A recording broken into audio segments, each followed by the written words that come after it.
scriptures here to refer to and so forth.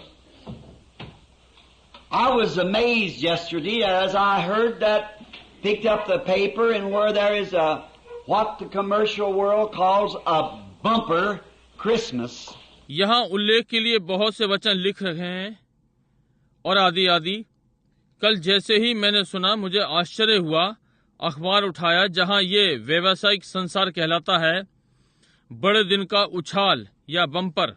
Where that there was more money spent this time than ever been spent in many, many years, since way back many years ago. जहां इस समय अधिक पैसा खर्चा किया जाएगा, जो कि कभी वर्षों में खर्च किया गया होगा, पिछले बहुत वर्षों में। And that the crowds had gathered into Jerusalem, and how that there was a little peacetime between the Arabs and the Jews, that they kind of let down their feeling to let the pilgrims come into the city again on this season of Christmas. और वो भीड़ यरूशलेम में जमा हुई थी, और कैसा ये शांति का समय अरबों और यहूदियों के बीच में था। एक प्रकार से उन्होंने अपनी भावनाओं को दबा रखा कि इस समय में तीर्थयात्री बड़े दिन के फिर से नगर में आएं। I've often wondered why this city was ever chosen, Bethlehem. मुझे अक्सर आश्चर्य होता कि ये बैतलहम क्यों कभी चुना गया। As those folks sang just a few moments ago, the little fella and his wife and children, and I was amazed watching the little girl how she was keeping the time with this some sort of a string harp that she was playing. जैसा कि उन लोगों ने थोड़ी देर पहले एक गाना गाया, वो व्यक्ति और उसकी पत्नी और बालक और उस छोटी लड़की को देखते हुए आश्चर्य हो रहा था, किस प्रकार से वो समय इस प्रकार से वीणा के तारों से बंधी हुई थी जो कि वो बजा रही थी। And how that little fellow was yet just a baby merely, but yet was keeping the time just with the pick on this harp. I suppose it was called a harp.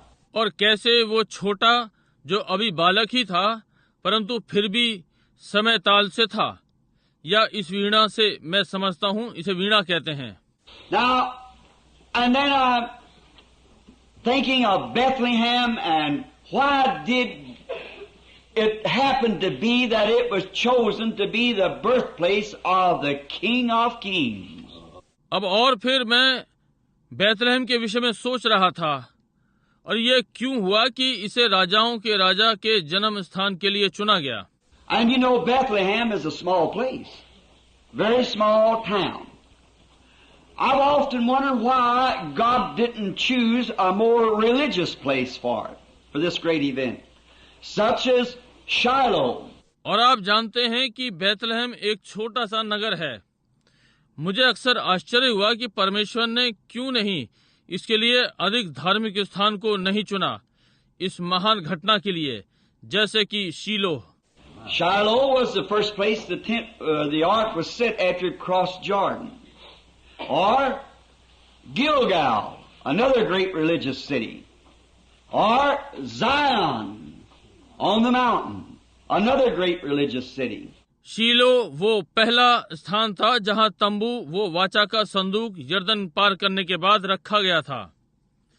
Gilgal दूसरा महान धार्मिक नगर, Zion पहाड़ पर दूसरा महान धार्मिक नगर। Or even the proud capital of Jerusalem, with all of its sages and saints through the age. Why didn't God choose Jerusalem?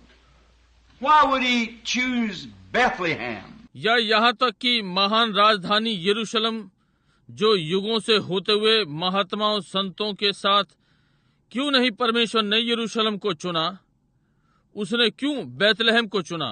Maybe it looked like He might have chose some place, one of the great cities of refuge, that would have protected His son in case that some trouble come up. ऐसा लग सकता है कि उसे कोई स्थान चुनना था, शरण का महान स्थान, जो उसके पुत्र की सुरक्षा कर सकता होगा यदि कोई संकट आता। The refuge places like Ramoth Gilead. That was a great refuge that was built for the people could run into these towers. शरण स्थलों में से जैसे रमोत गिलाद, ये महान शरण स्थल जो भागे हुए लोगों के लिए बनाया गया, इन मीनारों में भाग सकते थे। Kadesh was another great city of refuge. Hebron, another great city of refuge. एक और महान शरण स्थान कादेश था। हेब्रोन दूसरा महान शरण का नगर था। Why God picked on little Bethlehem and then did not choose these greater cities? And they had greater names and more of a spiritual background. क्यों परमेश्वर ने छोटे बैतलहम को लिया और फिर इन महान नगरों को नहीं चुना? और उनके महान नाम थे और अधिक आत्मिक पृष्ठभूमि थी। But you know, God has a way of doing things just His own way about things. I'm so glad He does. परंतु आप जानते हैं, परमेश्वर का कार्य करने की एक शैली होती है चीजों के विषय में, उसका अपना ढंग। मैं आनंदित हूं कि वो करता है, समझे? Sometimes He takes things that doesn't have a spiritual background or doesn't have any background at all. And that's why He is God. कभी कभी वो उन चीजों को लेता है जिनकी कोई आत्मिक पृष्ठभूमि नहीं होती या बिल्कुल कोई पृष्ठभूमि नहीं होती, और इसलिए वो परमेश्वर है। He can take something that's nothing and make something out of it. And that's what makes Him God. वो ऐसी चीज को ले सकता है और जो कुछ नहीं है और उसमें से कुछ बना सकता है, और यही है जो उसे परमेश्वर बनाता है। That's what makes us love Him. That's what makes us poor people appreciate Him. Because that even though we poor with no background, yet God can do great things with us if He ever gets us under His control. यही है जिसने हमसे प्रेम किया, यही है जिससे हम बेचारे लोग उसकी सराहना करते हैं, क्योंकि यद्यपि हम बेचारे बिना किसी पृष्ठभूमि के, फिर भी परमेश्वर हमारे साथ महान कार्य कर सकता है यदि वो कभी हमें अपने नियंत्रण में ले।